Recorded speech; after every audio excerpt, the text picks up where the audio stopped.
बालेश्वर जिला सिमुला ब्लॉक श्यामसुंदरपुर पंचायत को मिला 5th एसएफसी सम्मान।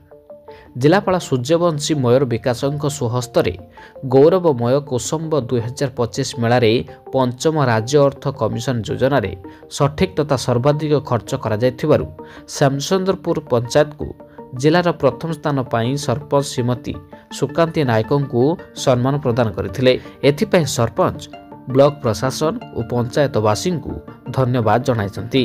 आगामी दिन में पंचायत को किभଳି भाବରେ आउरी उन्नति करा जाय परिबो सेति प्रति समस्तक सहयोग कामना करिसन्ति। मु सुकांती नायक श्यामसुंदरपुर ग्राम पंचायत सरपंच। काली कोसंब मेला थिला पुलिस मेला।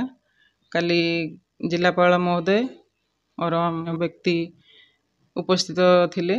से माने मते जो 5th एसएफसी अचीवमेंट से पंचायत को अवार्ड प्रदान करछन्ति।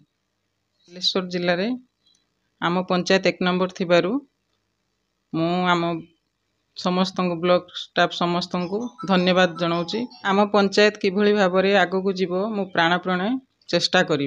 पंचायत आगକୁ किभଳି उन्नति करिवो मु प्राणप्राणे चेष्टा करी।